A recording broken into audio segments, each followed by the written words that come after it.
शिव के मस्तक पर, पिंडी पर, शिवलिंग पर धतूरा पहली बार चढ़ाया गया वो फुलेरा दूज का दिन था। इसलिए शिव महापुराण की कथा कहती है जिस दिन कोई मुहूर्त नहीं हो, कोई काम नहीं हो, उस दिन केवल फुलेरा दूज के दिन आप किसी भी दुकान का, व्यापार का, व्यवसाय का, जन्म का, आदि का कोई भी मुहूर्त कर लो, वो कभी ठप नहीं हो सकता, वो बढ़कर ही चलेगा। सारी जिंदगी के कांटे निकल जाते हैं, सारी जिंदगी के कांटे समाप्त हो जाते हैं फुलेरा दूज।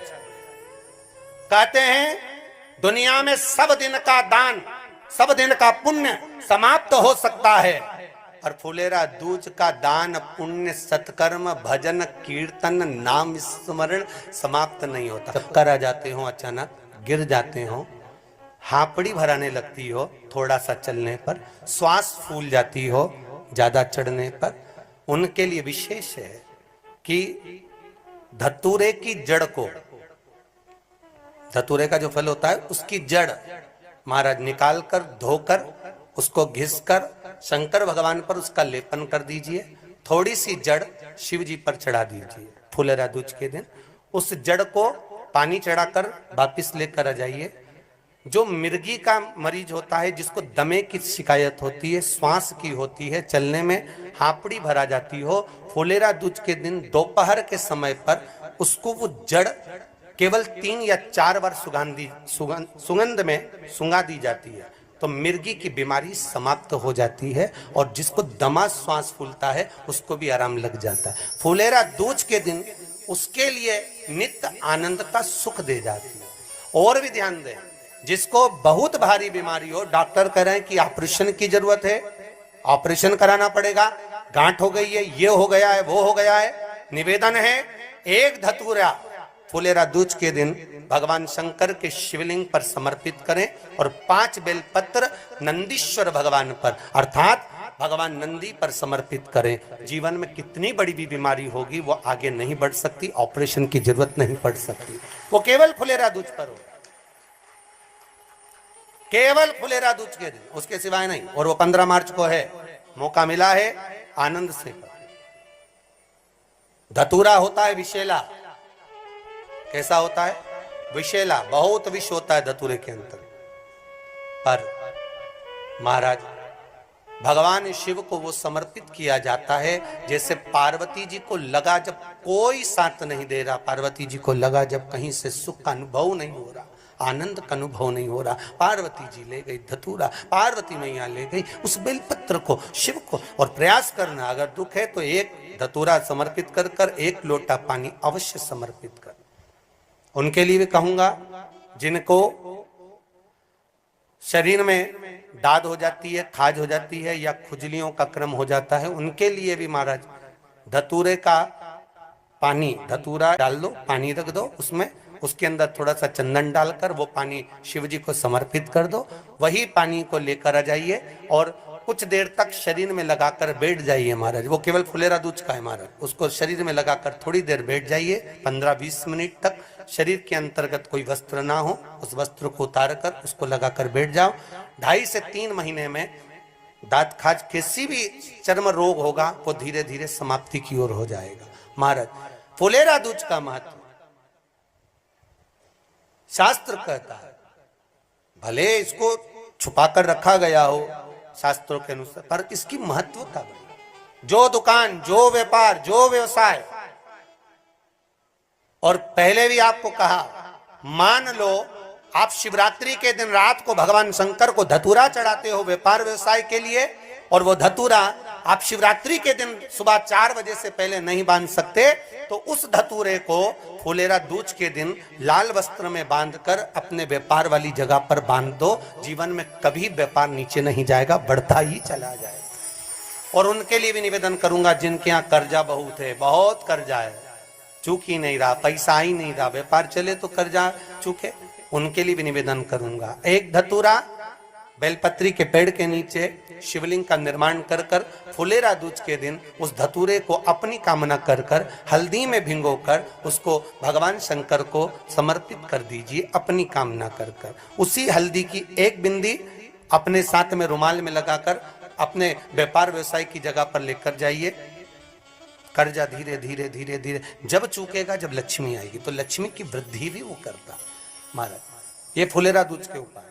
जिस दिन मां जगतजननी जगदम्बा अंबा स्वयं भगवान शंकर को मौन होकर देख कर विलापित होती हैं, नैनों से नीर बहता, शिव को हुआ क्या। तुम्हारे घर में जो गमला है उसी में एक मिट्टी का ढेला लगाइए, शिवलिंग बनाइए, उसी पे जल चढ़ाओ, पूजन कर लो, आराधना कर लो, साधना कर लो, शिव कृपा करना प्रारंभ करो। कोई तुमसे कहे कि शंकर जी को रिझाने के लिए ये सामान लाना पड़ेगा, बिल्कुल नहीं। शिवरात्रि आ रही है 15 फरवरी को, महाशिवरात्रि है।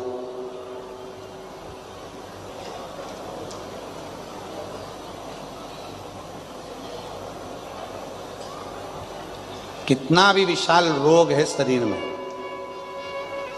कितना भी, भले डॉक्टर जवाब दे दिए कि ये रोग, और हमने फिर निवेदन करेंगे, डॉक्टर शिव का रूप है, हम डॉक्टर को शंकर कहते हैं। शरीर में रोग हो तो सबसे पहले डॉक्टर के पास जाओ, क्योंकि डॉक्टर शंकर का एक रूप माना गया, महामृत्युंजय का स्वरूप डॉक्टर को मानते हैं।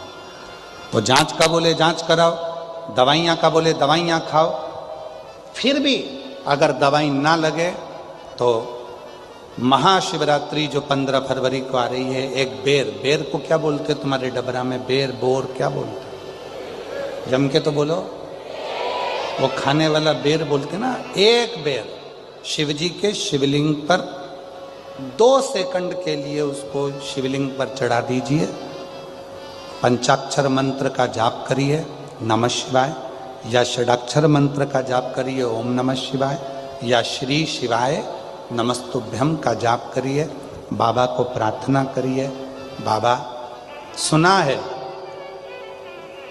भृंगी ने, श्रृंगी ने, नंदी ने, माँ पार्वती जी ने और 64 योगिनियों ने आपकी आराधना इस कांटे में जन्मे हुए बेर से करी है। बाबा, तू सबके दुख मिटाता है, मेरे भी शरीर का रोग समाप्त करना। बेर चढ़ा के उसी बेर को प्रदोष काल के समय पर, शाम के समय पर थोड़ा सा उसको खाना, और बन सके तो पूरा खा लेना, गुठली फेंक देना, नहीं खाते बने तो थोड़ा सा खाना। 15 दिन 20 दिन बाद वापिस डॉक्टर से कहकर जांच करवाना, जो रोग था धीरे धीरे समाप्ति की ओर आना प्रारंभ होगा। एक बेर में वो बल होता है, एक बेर में वो फल होता है, वो बल होता है कि महाशिवरात्रि के दिन उस बेर की इतनी महत्वता हो जाती है, इतनी महत्व।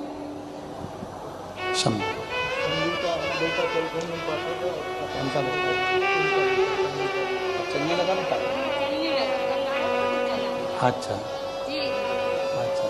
आप ही का बेटा है जो चल नहीं सकता था, बोल नहीं सकता था, हाथ पैर नहीं हिला सकता था, माइंड से विकलांग था। कल आया था कथा में, बाबा की कृपा से अब चलता भी है, बोलता भी है, बैठता भी है और समझता भी। एक बार जोरदार ताली बजाकर।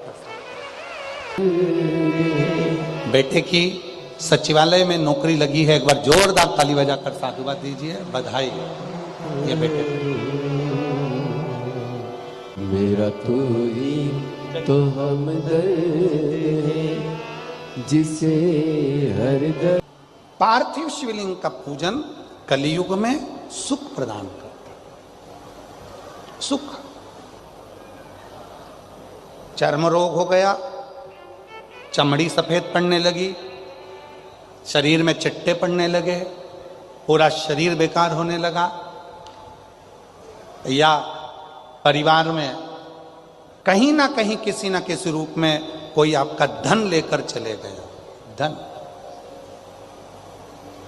नहीं दे रहा, बहुत प्रयास कर लिया, खा गया, कहीं चले गया, नहीं दे रहा। गेहूं की एक बाली भगवान देव अधिदेव महादेव को महाशिवरात्रि के दिन समर्पित करिए। उसी बाली को अगर धन लेकर कोई व्यक्ति, बाली का एक नियम है, बाली देखिए आप लोगों ने गेहूं की बाली का नियम है कपड़े में अगर उसको डाला जाता है तो वो बाली उल्टी चलती है, ऊपर की ओर चढ़ती है। उसी तरह जो शिवजी पे बाली चढ़ाई जाती है, उसी बाली को लेकर घर के मेन दरवाजे पर, मुख्य दरवाजे पर अंदर जहां हम प्रवेश करते हैं उस पर कहीं पर भी उसको रख दीजिए।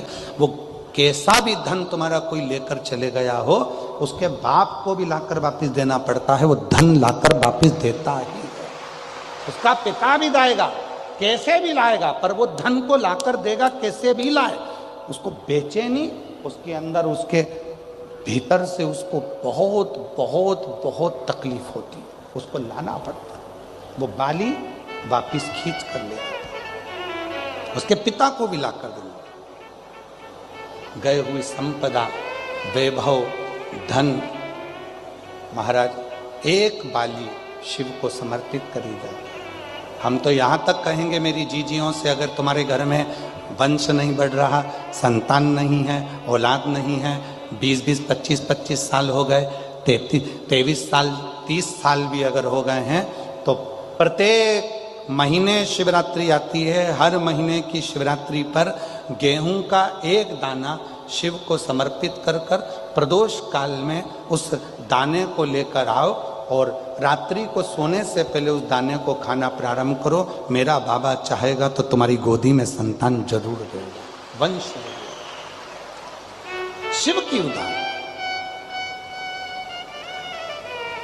शंकर की कृपा, शिव की उदारता, शंकर की भक्ति, अविरल भक्ति हमें सुख देती, आनंद देती। एक पार्थिव शिवलिंग का निर्माण, हम सतयुग में नहीं है, हम सतयुग में नहीं है कि हमें हीरे के शिवलिंग बनाना पड़े, माणिक शिवलिंग बनाना पड़े, रतन के शिवलिंग बनाना पड़े। ना हम त्रेता में कि हमें सोने के और चांदी के शिवलिंग बनाना पड़े, ना हम द्वापर में हैं कि हम पारत का शिवलिंग बनाए। हम तो कलयुग में हैं, और कलयुग में भोलेनाथ जी की भक्ति का सबसे सुंदर तरीका है पार्थिव शिवलिंग का पूजन करो।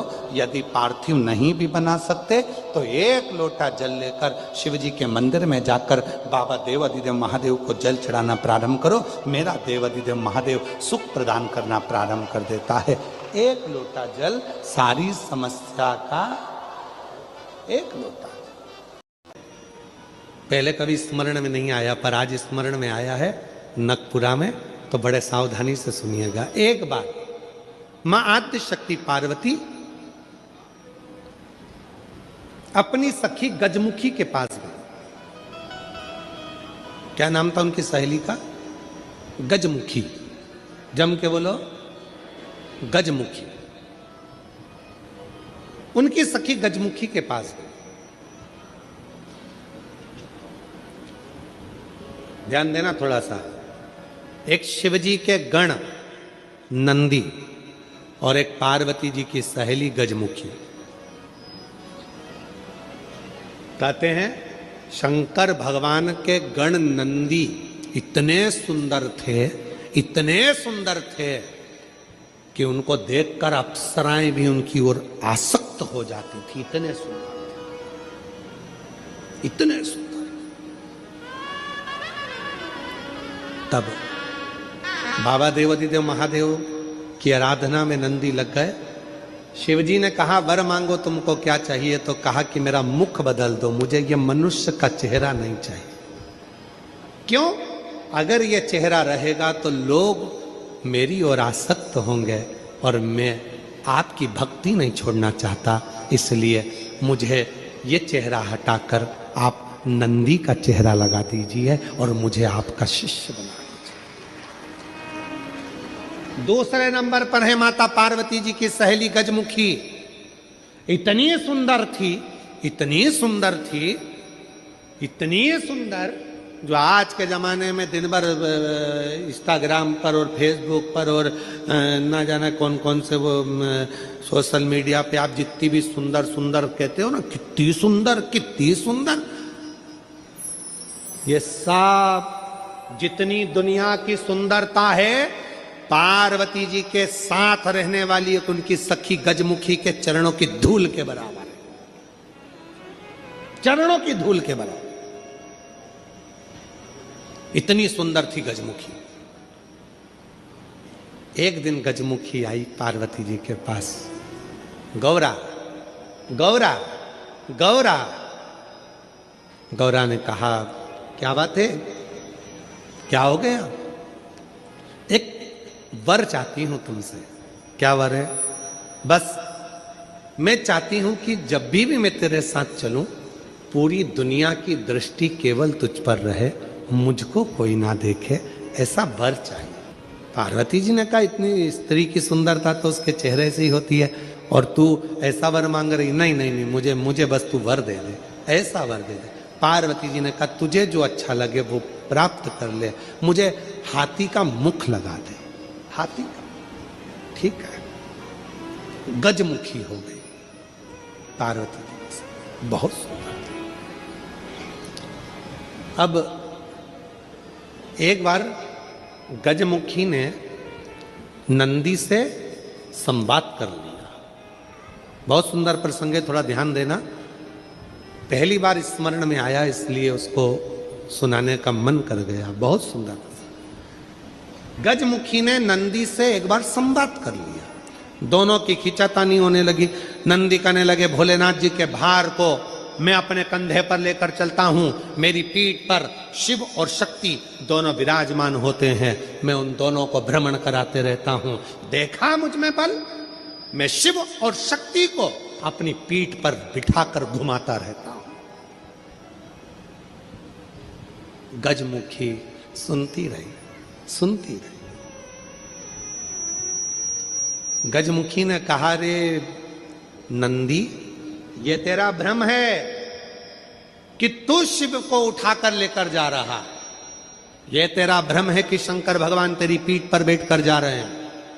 शंकर भगवान को लंका का राजा रावण भी ले जाना चाहता था, पर भगवान शंकर ने अपने अंगूठे को, मात्र पांव के अंगूठे के नख को इतना सा दबाया था और रावण ने पूरा बल लगा दिया था तो नहीं उठा पाया था। जरा सोच नंदी, वो तो शंकर भगवान की कृपा है तुझ पर, इसलिए शिव जब तुझ पर बैठते हैं हल्के हो जाते हैं, इसलिए तेरे साथ चले जाते हैं। पर नंदी मानने को तैयार नहीं। जब नंदी नहीं माना तब गजमुखी ने कहा कि नंदी मेरी बात मान ले। नंदी कहते नहीं नहीं, अगर तुम कहती हो कि शिव हल्के हो जाते हैं भक्त के लिए, तो तुम ऐसा कुछ कर कर बता दो कि शंकर भगवान तुम्हारे कहने पर बैठ जाए। ठीक है। आज गजमुखी पार्वती जी की आज्ञा लेकर तप साधना में बैठ गई। शिवजी प्रसन्न हो गए। क्या बात है गजमुखी, क्या चाहती हो? इतने दिनों से तुम तप साधना कर रही हो पार्वती की, आज मेरी तप साधना? क्या हुआ? बोलो गजमुखी, क्या चाहती हो?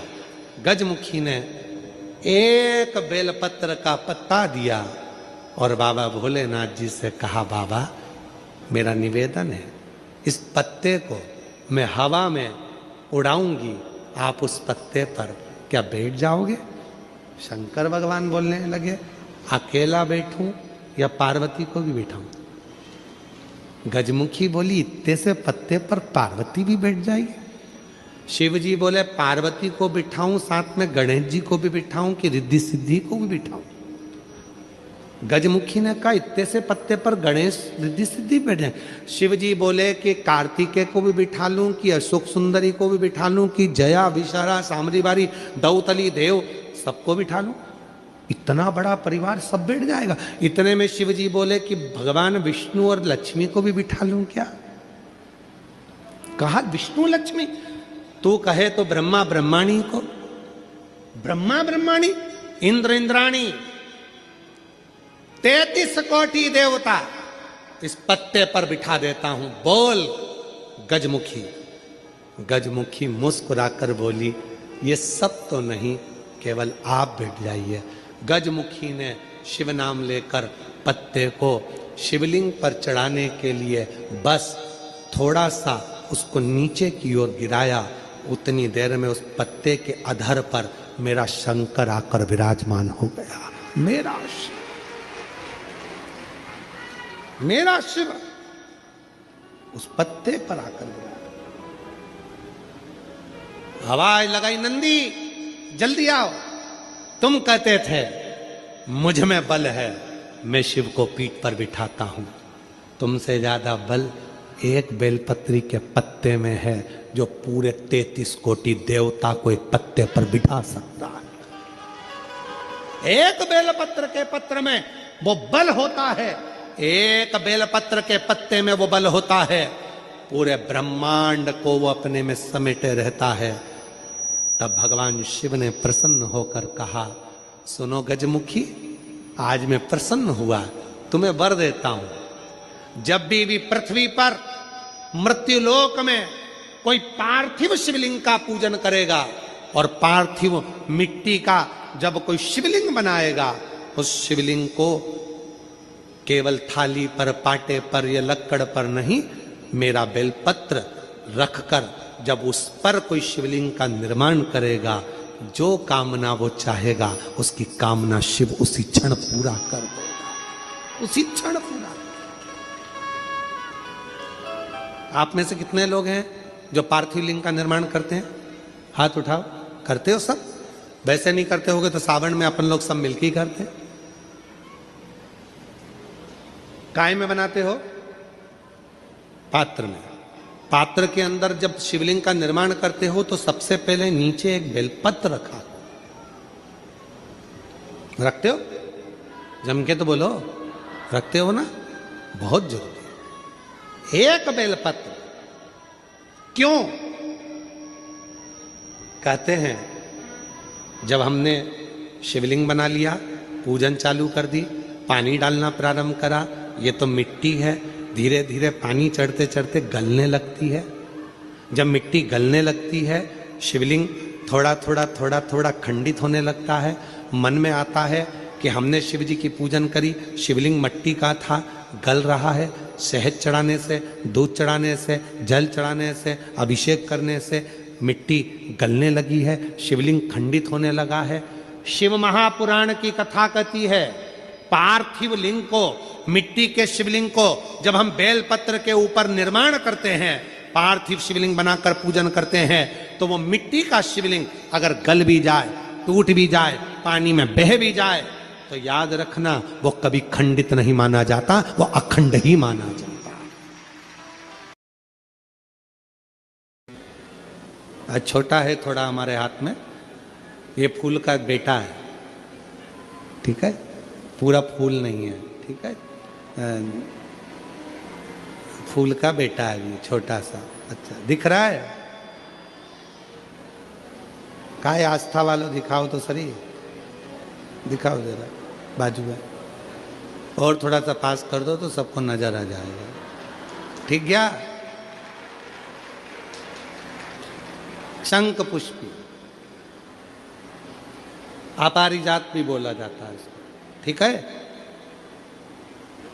हर हर विराजो विराजो। तो एक पुष्प अपन कहते हैं, हमारे भगवान देवादिदेव महादेव को, भगवान शंकर को बड़ा प्रिय है ये पुष्प। अब किसी से पूछा जाए, आप कह रहे हो कि शंकर भगवान को ये नीला फूल, ये शंख पुष्पी भगवान शिव को इतनी प्रिय क्यों है, भगवान शंकर को इतनी प्रियता क्यों है? कोई से पूछे तो वो बताए चाहे ना बताए, पर शिव महापुराण का संवाद कर रहा। कंठ में स्वयं मां जगत जननी ने 10 विद्या में से एक मां को याद किया, और मां तारा का एक स्वरूप मां सरस्वती के रूप में विराजमान हो गया।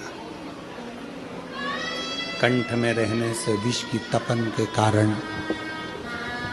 कंठ में रहने से विष की तपन के कारण उनका स्वरूप नीला पड़ गया। और जब उनका स्वरूप नीला पड़ गया तो भगवान देवादिदेव महादेव ने कहा, सुनो पार्वती, संसार के लोग, भूमंडल में रहने वाला यदि कोई भी मानव जिसकी विवेकता, बुद्धि, विचार, सोच, ज्ञान थोड़ा सा भी अगर उसमें कम है, तो वो नील सरस्वती का यदि आवाहन करे माँ नील सरस्वती स्तोत्र का पाठ करे, माँ नील सरस्वती की स्मरण करे, तो उसकी विवेक, उसकी बुद्धि तीव्र होती है, श्रेष्ठ होती है। और सुनो पार्वती, यदि मान लो कोई मान नील सरस्वती का स्तोत्र का पाठ नहीं कर पाए, आराधना नहीं कर पाए, साधना नहीं कर पाए, स्मरण ना कर पाए, अगर कोई बच्चा एक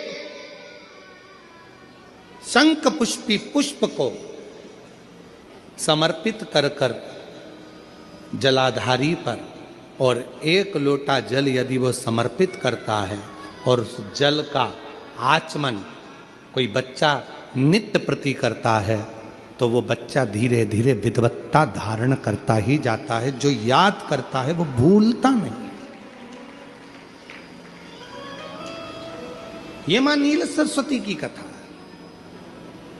दो सरस्वती का दर्शन आपको और हमको होता है, दो सरस्वती का स्मरण आप और हम करते हैं। एक सरस्वती जो स्वयं श्वेत वस्त्र धारण करी है, हंस पर बैठी हैं और बड़े आनंद के साथ में माँ सरस्वती का सुंदर स्वरूप है। पर एक सरस्वती ऐसी हैं जो नीला उनका स्वरूप है और नील सरस्वती के रूप में उनकी पूजन होती है। माँ नील सरस्वती। महाराज